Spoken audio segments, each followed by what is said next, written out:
My name is Margaret, though most folks around here just call me Grandma Maggie, and I was born and raised right here in Virginia, in a small town where everybody knew everybody and where the days moved slower than they do now. I've lived a long life, longer than I ever expected, and though my body has grown frail and my steps are slower, my mind still drifts back to the days when I was young, when my heart beat faster, when love meant something more than what folks seem to think it does now. I've seen the seasons change more times than I can count, watched children grow and move on with their lives, and I've buried more loved ones than I wish to remember. But there is one story that has stayed heavy in my heart, one that I have carried with me quietly, and today, for reasons I cannot quite explain, I feel the need to tell it. It is not an easy story, but it is mine, and it begins with a simple ring that once meant the whole world to me. I was just a slip of a girl when I met my husband, William. He was not rich, not handsome in the way city girls like to boast, but he had kind eyes, steady hands, and a way of making me laugh even when life felt too heavy. He worked long hours at the mill, his clothes often covered in dust and sweat, but he carried himself with pride and spoke to me with a gentleness that made me feel seen, truly seen, in a way I had never felt before. We courted in the quiet ways folks did back then, walking down dirt roads in the evenings, sitting on porch swings while the crickets sang, sharing dreams about the life we might build together. He didn't have much money, and I never expected he would, but what he did have was a heart full of devotion, and I knew from the start that was more valuable than all the riches in the world. When he asked me to be his wife, he did so without grand gestures or fancy speeches. He took my hand, nervous as could be, and held out a small box, one he had saved for over a year to buy. Inside was a little golden ring with the tiniest diamond you ever did see, so small you had to tilt it just right in the sunlight to make it shine. Some girls might have turned up their noses at it, dreaming of something bigger, but when I saw it, my eyes filled with tears because I knew what it had cost him, not just in dollars, but in sacrifice and love. He told me he wished he could give me more, something finer, but I told him right then and there that no jewel in any store could ever mean more to me than that ring. I slipped it onto my finger, and I felt as though I had been given the greatest treasure a woman could ever hope for. We were married in the little white church at the end of town, the one with the steeple that still stands today, though it leans a bit now with age. The pews were filled with family and neighbors, and though there was no money for a grand reception, we celebrated with food made by the hands of loved ones and laughter that filled the room like music. When the preacher asked if I took William to be my husband, I looked down at that ring glinting on my finger and said, "I do, with all the certainty in my heart." That ring wasn't just a piece of gold. It was a promise sealed before God and man that no matter what storms came our way, we would face them side by side. And storms did come, as they always do. There were winters when the wind rattled the windows and our cupboards were nearly bare. Summers when the crops failed and William came home with worry written all over his face. But there were also moments of joy, the births of our children, the laughter of birthdays, the quiet evenings spent on the porch with his arm around me as we watched the fireflies. Through every bit of it, that ring stayed with me, a silent reminder of the vow we had made and the love that carried us through. I never once took it off, not when I was cooking, not when I was washing clothes, not even when my hands grew swollen from years of work. It became part of me, as much a piece of my body as the hand that wore it. When our children were small, they would sit in my lap and play with my hands, twisting the ring around my finger and asking me to tell the story of how their daddy gave it to me. I would smile and tell them about that nervous young man with kind eyes who had saved every penny he could just to buy that little band of gold. I wanted them to understand that love was not measured in carrots or in money, but in sacrifice and in keeping promises. They would giggle and touch the tiny diamond, marveling at how it caught the light, and I would kiss their heads and feel my heart swell with gratitude. But time is a thief, and it takes even the strongest men from us. When the Lord called William home, I sat by his bedside, holding his hand, my ring pressing against his skin as though it could anchor him to this world a little longer. When he took his last breath, I kissed that ring and promised him I would carry it with me until my own days were done.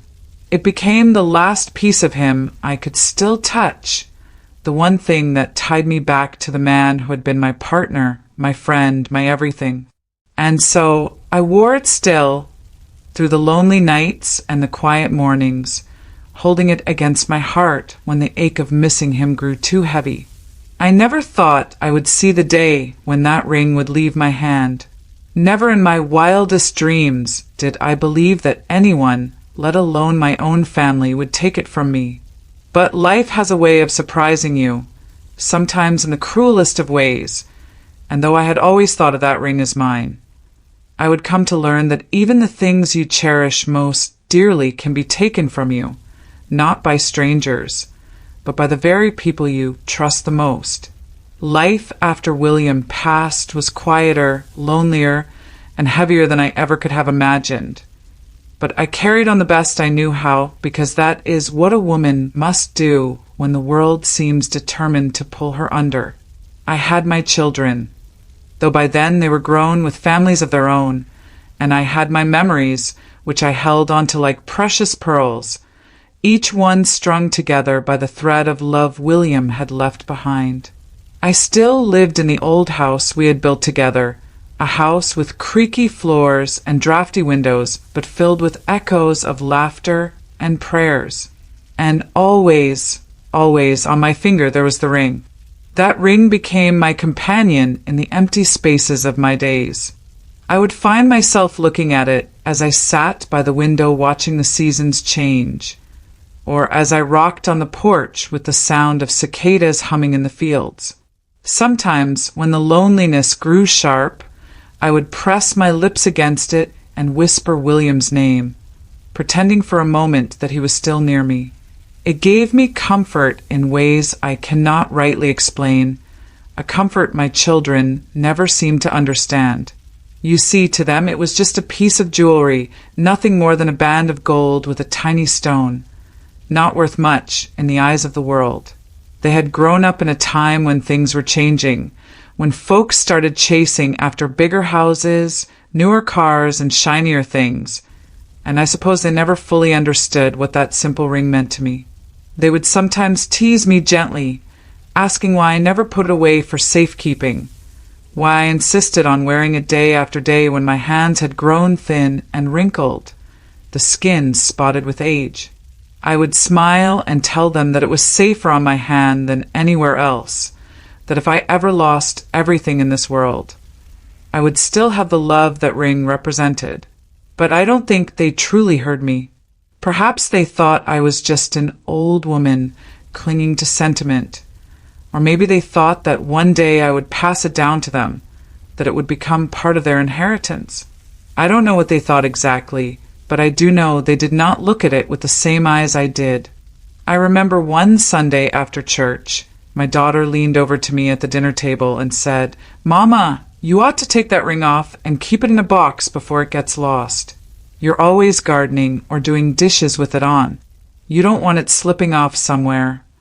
I smiled and patted her hand and told her I wasn't worried, but I could see in her eyes that she thought I was being careless.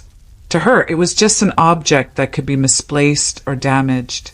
To me, it was William's hand still holding mine, and no box on this earth was safer than the finger he had placed it on.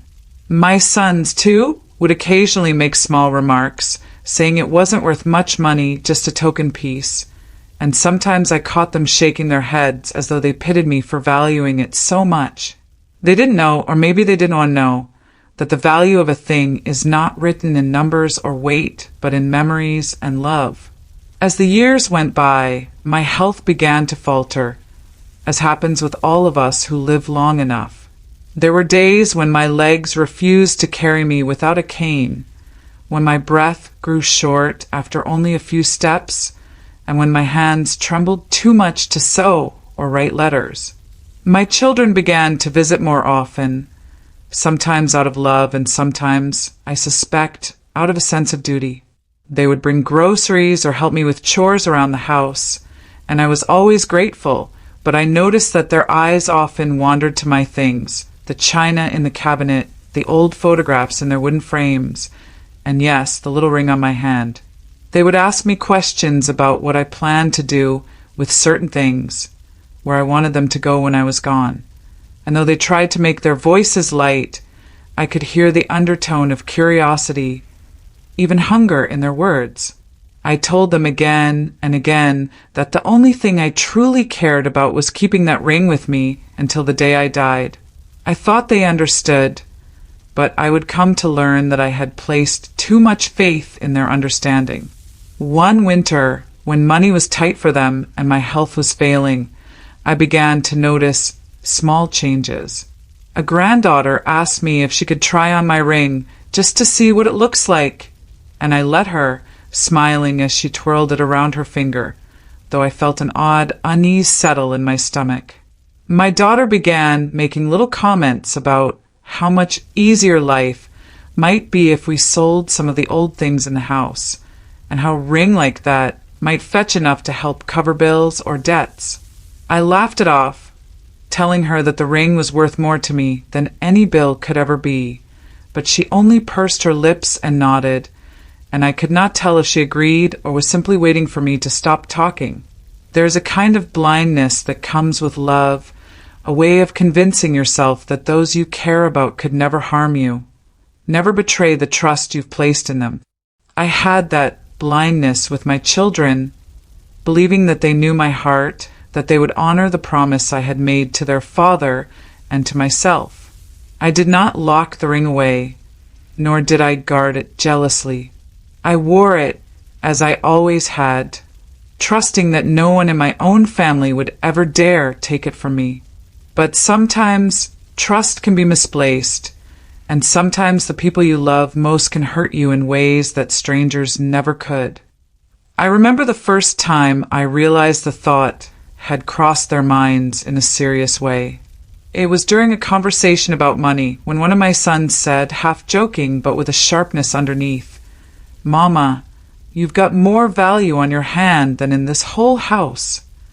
I laughed nervously and told him that wasn't true, but when I looked at his face, I saw something there, something calculating, something I had never wanted to believe I would see in the eyes of my own child.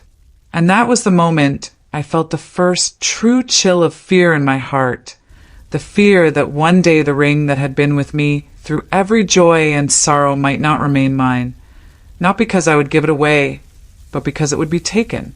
It was an early spring morning when my world shifted in a way I never thought it could, the kind of morning when the air smells of damp earth and the birds sing as though they are welcoming life back after a long winter. I remember sitting at my little kitchen table with a cup of tea, the steam curling upward as the light from the window fell across my hands. My ring caught that light, sparkling faintly the way it always had, and for a moment I just sat there staring at it, remembering William, remembering all the years that had passed like pages in a book. Later that day, I went out to the garden to tend to the small patch of flowers I kept, bending down slowly, my knees stiff and aching, but my heart content. I didn't know then that it would be one of the last times I would ever see that ring on my hand. The day it went missing began like any other. My daughter had stopped by with one of her children, and while I busied myself in the kitchen preparing a simple lunch, they moved about the house. I didn't think much of it at the time. After all, this was my family, my blood, and I trusted them completely. But when evening came and the house grew quiet again, I went to wash up for bed and noticed something strange. My hand felt bare. I looked down and the ring was gone. At first, I thought it must have slipped off while I was working in the garden, so I retraced my steps, bending low to the ground despite the ache in my back, searching among the soil and the fallen leaves, even shaking out my gloves. Nothing. My heart began to beat faster, a cold dread seeping into me. I checked the kitchen, the sink, every corner of the house where it might have fallen, but it was nowhere to be found. That night I hardly slept. I lay awake, staring at my empty finger, my chest tight with fear and sorrow. I prayed it was only misplaced, that by morning I would find it glinting in some forgotten corner. But morning came, and the ring did not. My daughter returned that day, and when I mentioned it, I saw something flicker in her eyes, something she tried quickly to hide. She told me not to worry, that it was bound to turn up, but her words rang hollow. My son came later that week, and when I mentioned the ring to him, he too acted strange, patting my shoulder and telling me it was just a piece of jewelry, that I shouldn't upset myself over it. That was the moment my heart dropped, for I knew then what I had refused to believe before. They knew where the ring was, and it was not lost. It was gone because they had taken it. I pressed them, gently at first, then with more desperation, asking where it was, what they had done with it. Their faces hardened in ways I had never seen before, their voices growing cold as they told me it was for the best, that I didn't need it anymore, that I was being foolish to cling to it. My daughter finally admitted it outright. She had sold it, along with my son's help, to pay off some debts they had been struggling with. I sat there in silence, the room spinning around me, my breath caught in my throat. My own children, the ones I had carried in my womb, fed from my hands, and prayed for every single night, had taken the one thing in this world that meant more to me than anything else and sold it as though it were nothing but scrap. I wanted to scream, to cry, to beg them to bring it back, but the words caught in my throat, choking me with a sorrow so deep it felt as though I might drown in it. They looked at me with impatience, telling me I should understand. That family must help family, that it was only a ring, and that I had plenty of memories without it. But they did not understand that the ring was not just gold and stone. It was William's promise, his hand still holding mine, the last piece of him I could touch. To them it was money. To me it was love, a love that no dollar could ever buy. When they left that day, I sat alone in the quiet house, staring at my bare finger as tears blurred my vision. I felt hollow, as though they had not just taken the ring, but ripped away the last bit of comfort I had carried since William's passing. It wasn't just the loss of the ring. It was the betrayal, the knowledge that my own flesh and blood had looked at something sacred and seen only a way to ease their own burdens.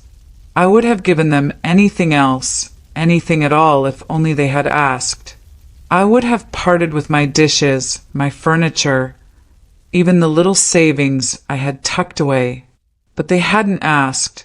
They had taken, and in taking, they had broken something that could not be mended.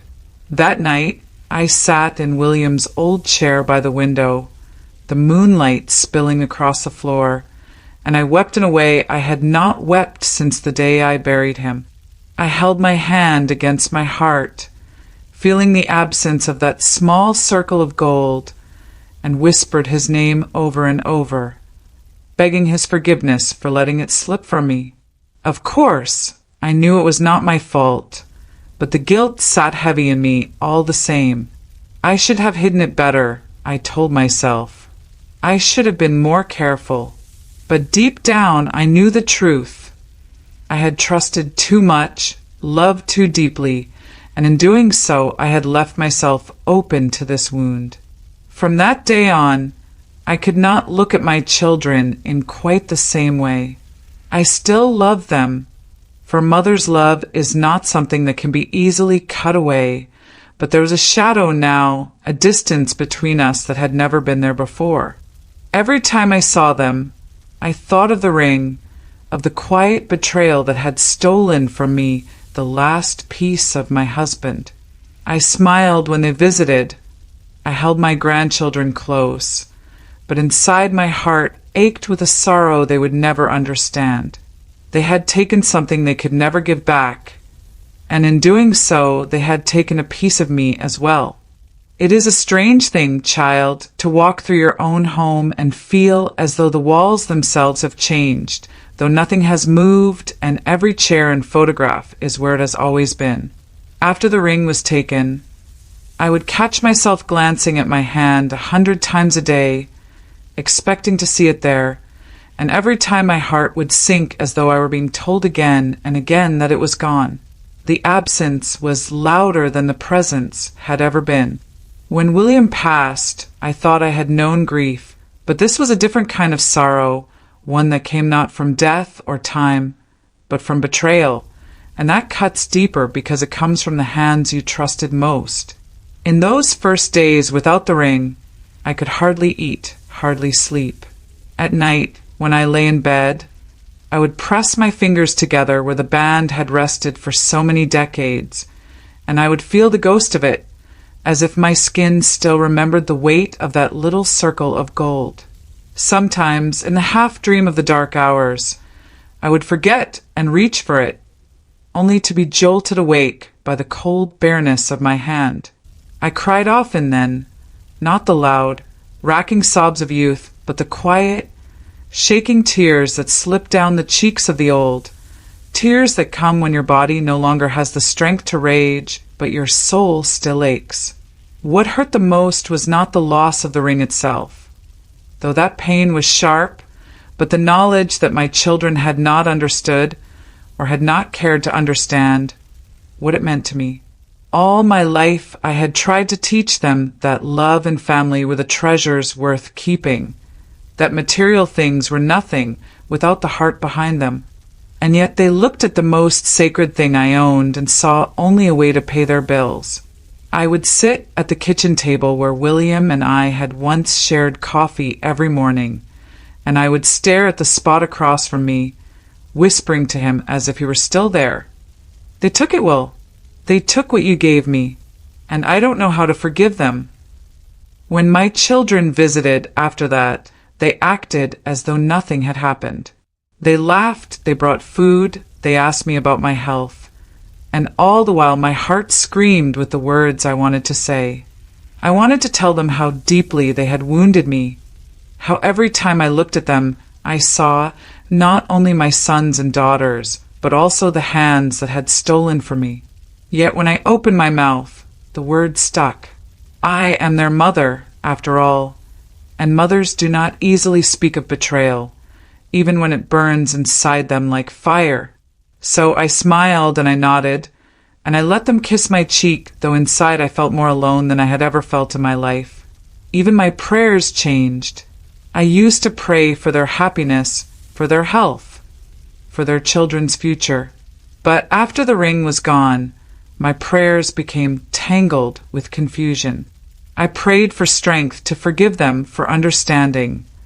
But I also prayed for the Lord to take this ache from my chest, because it was heavier than my old bones could carry. Sometimes I even prayed to William, asking him to help me let go of the anger, though I never quite could. I would sit in his old chair, my hands folded in my lap, and whisper into the silence. Why did they do it, Will? Why did our own children take the only piece of you I had left? The silence that answered me was heavier than any words could be. I tried to tell myself it was just an object, that love lived in the heart and not in a ring, but that was a lie I could not make myself believe. The ring had been more than an object. It was a vessel of memory, a daily reminder of vows and of love that endured through every hardship. Without it, my memories felt scattered, fragile, as though a strong wind could blow them all away. I still had photographs, I still had stories, but the ring had been something I could touch, something I could carry with me every moment. Now there was only emptiness where it had been. There were days when I wanted to ask for it back, to beg them to undo what they had done, but I knew in my heart it was too late. Once a thing is sold, it is gone forever, passed into the hands of strangers who would never know its story. The thought of my ring resting on another woman's finger somewhere out in the world made my stomach twist. Did she know what she wore? Did she know that it had once been the promise of a young man who worked himself weary just to buy it for the woman he loved? Or did she wear it carelessly, thinking of it as nothing more than a trinket she had picked up in a shop? The thought tormented me, and yet I could not stop imagining it. I noticed, too, how my family avoided the subject after a while. It was as if by pretending it had never happened, they could erase the weight of their actions. But for me, there was no erasing. Every glance at my hand reminded me. Every quiet evening when I reached for comfort reminded me. I began to withdraw a little, not out of bitterness alone, but out of self-preservation. I learned that when wounds come from strangers, you can guard yourself against them.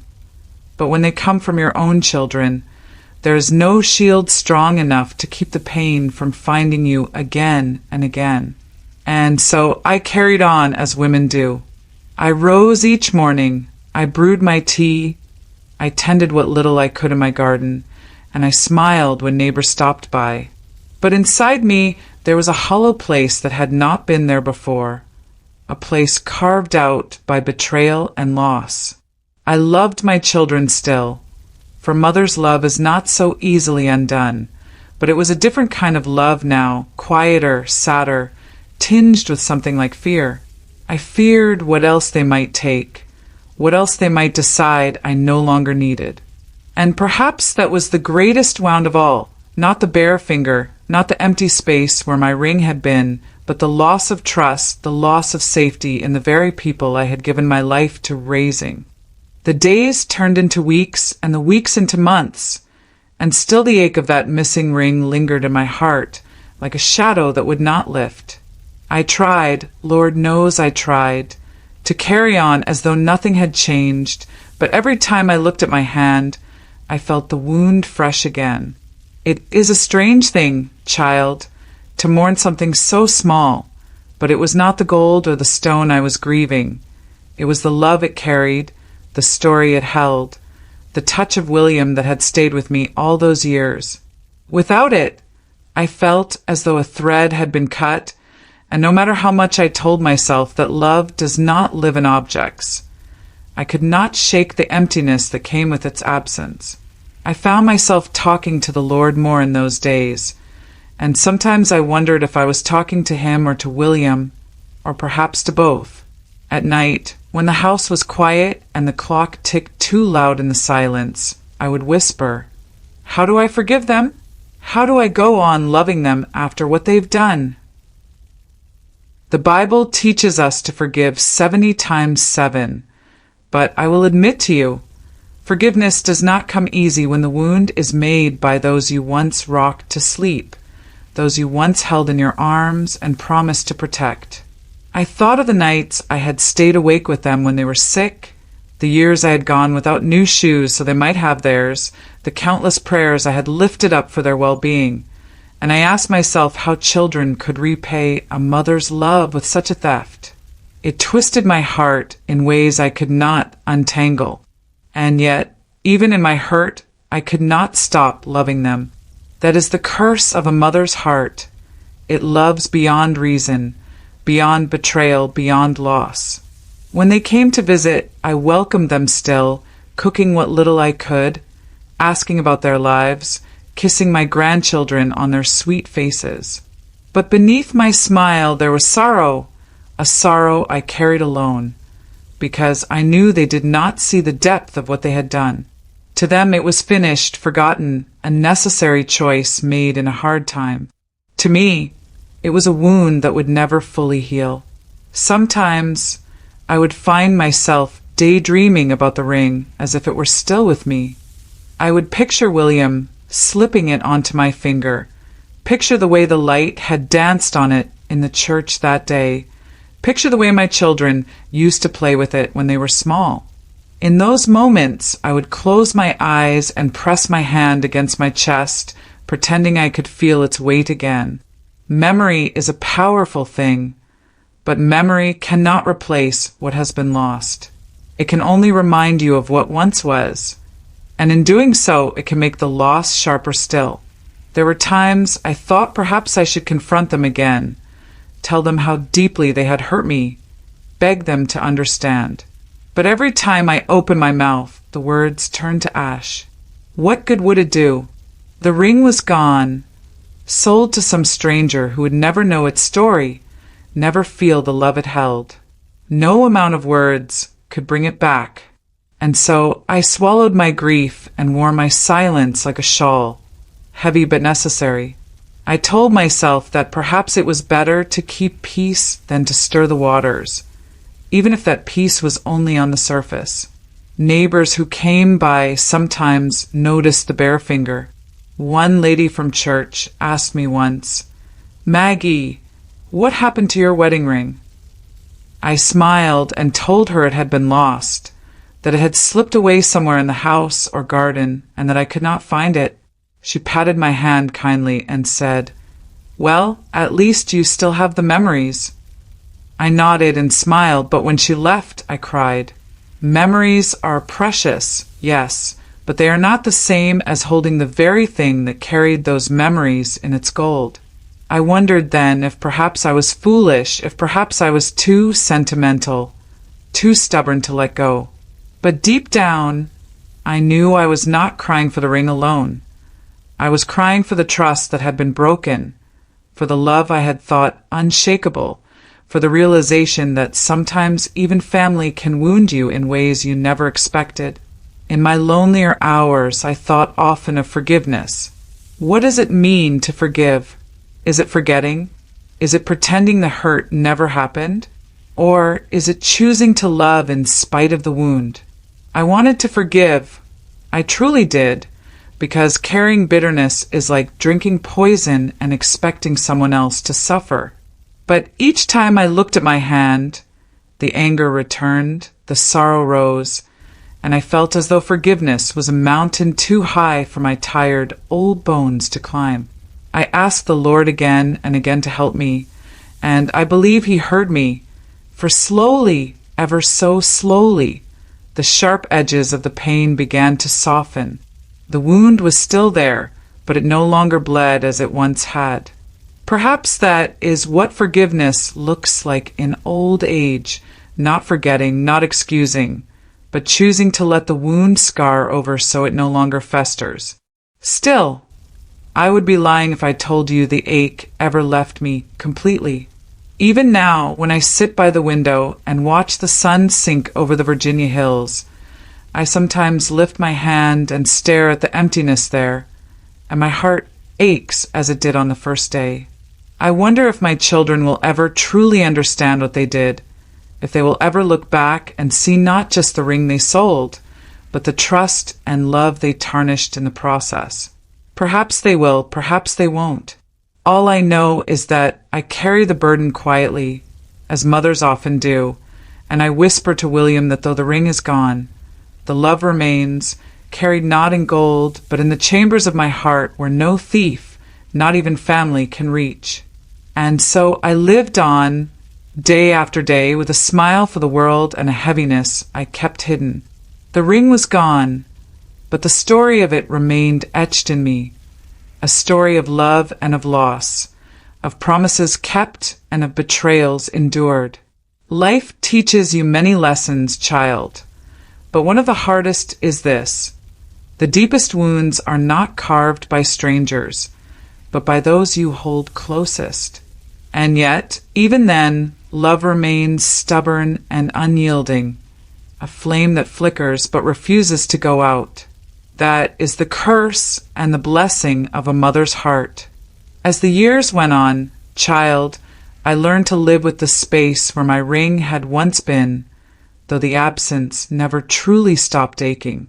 It is a strange thing, how a person can grow used to emptiness, how the heart learns to carry sorrow the way the body carries old age. It becomes a part of you, heavy at first, then quieter, yet always present. I would sit in my little chair by the window each morning, looking out at the fields turning with the seasons, the cardinals darting about, the Virginia hills holding steady in the distance, and I would think about how time changes everything, yet somehow leaves the hurt untouched. The trees shed their leaves, the snow came and melted, the flowers returned with their bright faces, but in my heart the bare place on my finger never blossomed again. I kept myself busy, as old women do, with small things to pass the hours. I knitted blankets that no one needed. I baked bread more than I could eat. I quilted pieces of fabric into patterns only I cared to see. The work of my hands gave me comfort, but every so often, when the light caught just right, I would glance down at my hand, and the ache would stir again. I told myself that the Lord had left me with many blessings still, my health, though fragile, my roof overhead, the laughter of my grandchildren when they came running through my door, but there was always that whisper inside reminding me of what was gone. Not just the ring, but the bond of trust one thought unbreakable. The children, they grew busy with their lives, as children do. They did not ask about the ring, nor did they ever mention what they had done, as if silence could cover the wound. I tried to meet them with kindness, to keep the peace, but sometimes in the quiet of the night I would weep into my pillow, remembering the way William used to hold my hand and turn it gently so the ring caught the light. He would smile at me, not because the stone sparkled, but because he had put it there, because it was his promise to me. Without it, I felt not only widowed, but betrayed, left alone not only by death, but by choice. I suppose that is what hurt most, child, not the loss of gold, but the loss of choice. If the ring had slipped from my finger and fallen into the earth, if it had been lost in fire or flood, my heart would still have grieved, but I would have accepted it as the will of God. But for it to be taken by my own, by blood of my blood, was a sorrow I could not set down. Each time I tried to forgive, the memory rose again of opening that little box, of seeing nothing but emptiness, of realizing the love of my life had been sold away like something common. It is a cruel thing to be left with such a memory, and it clung to me as faithfully as the ring once had. Still, life goes on whether your heart is ready or not. The days grew slower, my steps weaker, my breath shorter, but the world moved around me just the same. Some mornings I would sit with my coffee and look at the photograph of William on the mantel, his eyes kind, his smile steady, and I would whisper, "They sold it, love. They sold the ring you gave me, but I still carry you here." I would press my hand against my chest, over the beat of my heart, and in that small act I felt him near, closer than any object could bring him.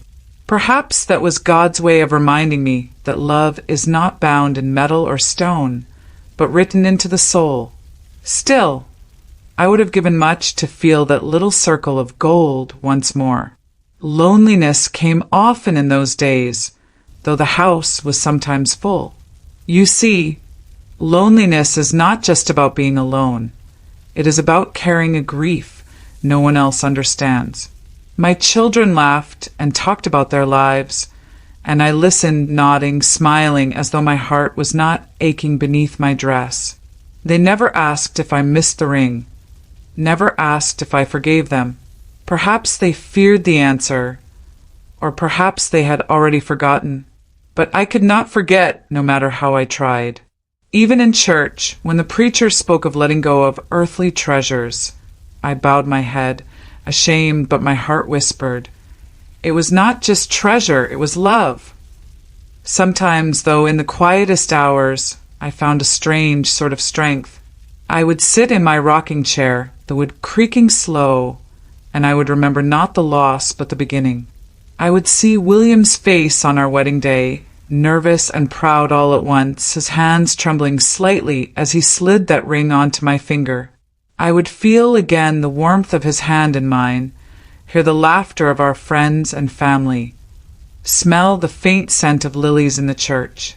Those memories, they were mine alone, and no thief could steal them. In those moments, I realized that the ring was but a vessel, and though the vessel was gone, the love it carried still lived within me. That thought, fragile as it was, gave me peace enough to face another day. And so I carried on, old and weary, but still moving forward, as women have done for centuries before me. Life had taken much from me, my husband, my strength, my ring, but it had left me with something too, the stubborn flame of love that refuses to die, even in the coldest winds. I learned to hold that flame close, to let it warm me when the nights grew long, to let it remind me that though the world may take much, it cannot take all. In time, I spoke less of the ring, for I knew the children would not listen. Instead, I spoke of William, of the days we shared, of the lessons life had taught me. The ring was gone, yes, but the story remained, and I clung to that story as though it were the very gold itself. For stories, child, they outlast all things. They outlast death, betrayal, and even time itself. And in telling mine, I found a way to keep William close, even without the circle of gold that once bound us. So I lived on, with sorrow in one hand and love in the other, and though the balance was never even, it was enough to keep me standing. That is what life becomes in the end. Dear, learning to walk with what is lost, while holding tight to what remains. Now, child, as I sit here with my years stretched behind me like a long road full of dust and blossoms both, I find myself thinking not only of what I lost, but of what I still hold. Age has a way of turning pain into lessons and lessons into blessings, though it takes a long, patient heart to see it that way.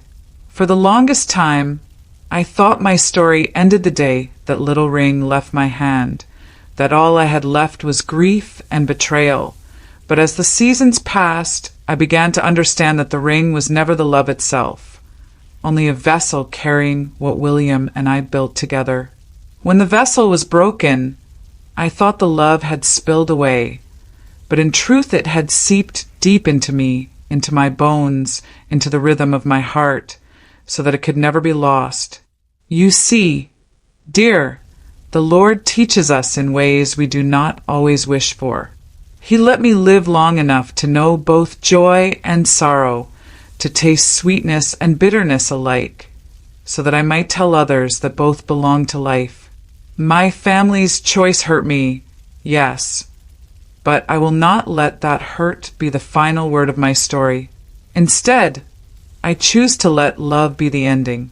When I look back on William's face in the photograph, when I feel the laughter of my grandchildren echo through these old walls, when I sit in the quiet and hear the whisper of the wind carrying the scent of the Virginia pines, I know that I am still rich in ways no one can measure.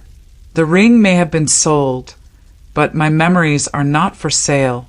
The moments of William's gentle smile, the way his hand rested on mine when the days were hard, the sound of his voice calling me by name, all these live inside me, untouched by greed or loss. And when I am gone, those memories will not vanish. They will be carried in the stories I leave behind, in the hearts of those who choose to listen. That, my child, is a treasure greater than gold, one that no thief can ever steal. So I sit now, not with bitterness, but with peace.